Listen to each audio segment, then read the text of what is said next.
G'day, ZiggyD here with another Path of Exile gearing guide, and in today's video we're going to be taking a look at one of the most flexible and confusing slots in the game, Amulets.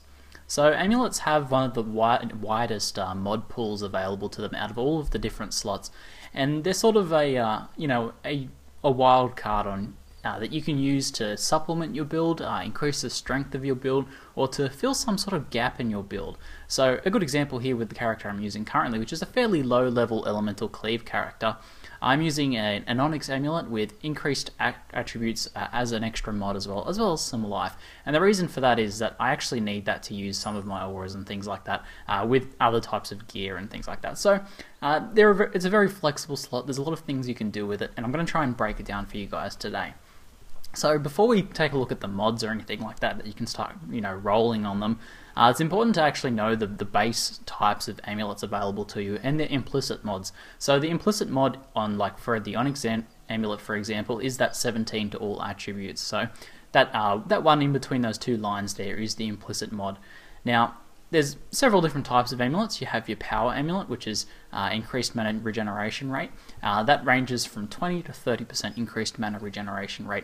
And this is a fairly useful amulet. It's popular with casters or people that are having mana problems. It's especially handy in the early game as well, because that 30% increased mana regeneration rate can make a lot of difference and make leveling a little bit easier. The next amulet type is the Coral Amulet, which has life regeneration, and it ranges from 2 to 4 life regeneration per second. Overall, this is probably the least useful amulet and the least used amulet.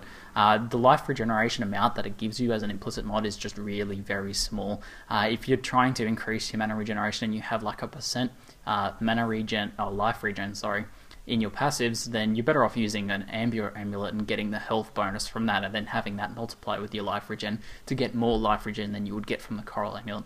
So overall, it's a fairly lackluster amulet type. So the next one is obviously the Amber Amulet, which is a 20 to 30 strength bonus there. So that's very handy if you just want to increase your damage, increase your life, or if you're lacking in strength for some reason. The next one is Jade Amulet, which is the same for dexterity, 20 to 30 dexterity. Then we've got the Lapis Amulet, which is 20 to 30 as well. And then we have the Onyx Amulet, which is actually 10 to 20 all attributes. So obviously it scales back from 30 a little bit. So you're less powerful on each individual stat, but this is handy if you are running a lot of different auras, a lot of different support gems that need different attribute types. So this is probably the most flexible and the most popular, I would say, all round. I think most people roll Onyx Amulets unless they have a specific reason to only favour one type of stat. And then the final type is the Gold Amulet, which is 10 to 20% increased rarity of items. So this is obviously an excellent magic find amulet, and if you don't have need of any other main stat and you want to get a few more rares, then this is a good base type to roll. It's reasonably popular, mostly popular with people doing magic find runs and things like that. Okay, so now let's start breaking down the actual mods that you can roll on amulets, and the mod pool is quite large. So I've sort of broken it down, instead of just in prefixes and suffixes, I've also broken them down further into similar types of stats. So let's start off with prefixes. First you have your defensive stats. So you've got armor rating %, evasion rating %, and then max energy shield %. Now these percentage rolls increase all of your armor, energy shield, or evasion from all of your gear. So it's a very handy one to have, in terms of defensive stat, and they're pretty much good in any type of build. Other than that, you also have base life, base mana, and base energy shields. So obviously they're all very good if you have a lot of multipliers in your passives and things like that for those. So if you have a lot of energy shield passives or a lot of life passives, then getting one of those can be very handy. Next up, in terms of prefixes, you have added damage. So you have min-max, cold, lightning, fire, and physical. So that's very similar to what you could roll on the gloves. I'm not sure if I have any on these gloves. No, I don't. But I've showed you guys in the previous gloves video how you can roll those min-max damage, added damage stats. And they're obviously very good if you have a high attack speed, or if you're trying to go for elemental damage or something like that. Other than that, you have spell damage %, which is obviously very good for casters. And then you have weapon elemental damage, which is probably one of the most popular stats on an amulet, because it increases all of your elemental damage on your weapon side. So anything that does elemental damage through an attack, it'll increase that, so that's very good there. Other than that, you also have life leech from physical, mana leech from physical, and of course rarity. So in terms of suffixes, we have the additional all attributes. So in addition to the implicit mods you can get from these types of amulets here, you can also get additional all attributes like the Onyx Amulet as a mod roll as well.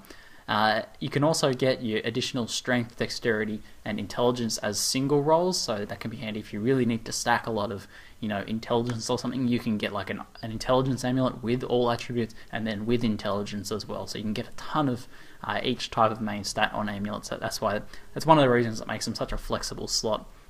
You can get all your resists there, and then you can get all resists as well. So you can get single resist, cold, fire, lightning, chaos, and then you can get an all resist mod as well. So you can really stack your resists up as well in suffixes. Additionally, you can get cast speed percentage, so it's an increased percentage of your cast speed. The thing that I found though is that I was surprised by this is you can't get attack speed on your amulets. I thought for sure that you would be able to get cast speed and attack speed, but however it doesn't seem to be the case. It seems like attack speed is only limited to rings, and I searched through like the forums and used some search tools to find amulets with attack speed, and I didn't seem to find any. So maybe if you've got an attack speed amulet, let me know in the comments, but I haven't seen any yet. Other than that, you've got crit strike chance and crit strike multiplier, so obviously there's separate stats but they go very well together. And then cold damage percent, fire damage percent, and lightning damage percent. Now this is like weapon elemental damage, however it's not limited to weapons, so that can also work for casters with spells. Just any damage type that is cold, with a cold damage percent will get increased by that, so they can be pretty useful as well in certain builds. Other than that, you have life regen, life gain per target, life on kill, and mana on kill, all fairly lackluster stats overall, and then item rarity and item quantity. So in previous videos I've given you guys like a recommendation what's a good magic item, what's a good rare item for that slot, and in the helmets video I had to break that down into summoners and then every other build. However, because there's such a sheer range in the mods available for amulets, and since they are really just a wildcard slot that allows you to supplement your build in many different ways, and they're very useful to different builds with different ways, it can be pretty hard to recommend what is the best amulet. However, I'll give you guys some examples of stats that are good I'll break it down into people that use attacks, so people that use bows or weapons to attack with, and then people that are casters, so people that use spells.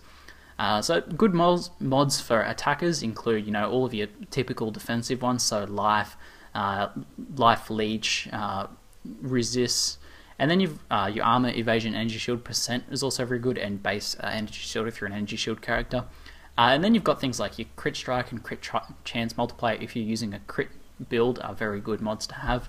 And then of course weapon elemental damage percent, which I mentioned is very good for any sort of attacker. If you're using any elemental damage, then weapon elemental damage percent on your amulet could be a fantastic mod to have. Other than that, min-max damage is very good, especially if you have a high attack speed build, or if you're using like an elemental build, like what I'm using with my elemental cleave here. Any mods that increase, so I've got there is an example of increased weapon elemental damage on that ring there, which is the same one that you can get on Amulet, but any added min-max fire, cold, lightning can be very handy for fast attacking elemental damage builds. So in terms of good mods for casters, life, energy shield, armor, evasion, percent are all good. Your base energy shield is really good if you're a CI character or if you just use a lot of energy shield. And then of course spell damage percent is a fantastic one to have. Pretty much any caster is going to want spell damage percent. There's really no reason, no casting builds that wouldn't really find that helpful. Of course your resists are always good. And then the cold, fire, lightning damage percent mods. So I went over those a little bit, and because they're not specific to weapons, you don't need a weapon to benefit from those. Any cold, lightning, fire damage can be very handy, and that can stack with spell damage percent as well. So let's say you're like a freezing pulse caster, getting your spell damage percent and then getting cold damage percent can give you a massive increase in DPS, so they're very handy ones to have. And then crit strike chance and crit strike multiplier can be fantastic as well. The most casters won't use something like resolute technique because there's absolutely no reason to, so they'll be able to benefit from critical strike chance and critical strike multiplier to at least some degree, and a lot of them will want to stack those as well. So getting your nice blend of defensive stats. If you find a really good defensive amulet that has life, armor, energy shield percentage, or base energy shield, or lots of resists on it, so trifecta resist amulets with life and things like that, that's good for pretty much anyone. But if you find something that's got like a lot of added damage, weapon elemental damage, that might be very good for an attacker. And then if you've got something like spell damage and then cold percent damage. That'll be very good for a caster. So you can sort of see the themes there, but there's a lot of different choices in terms of what can actually be good on an amulet. So hopefully this has helped break it down a little bit for you guys. As I said, it is very complicated, a very complicated slot in terms of gearing. If you guys have any questions about amulets, or if you want to know if a certain amulet role that you found is good, just let me know in the comments below or send me a message and I'll be happy to answer that for you guys. So for the next video, I want you guys to vote for me in the comments below on whether you want to see rings or belts. Both are fairly complicated, like amulets, but they're a little bit different as well. There's a lot of different things you can do with rings, and there's a lot of different things you can do with belts. So vote for the next video of those two that you want to see. Anyway, that's it for now. I'm ZiggyD, and thanks for watching.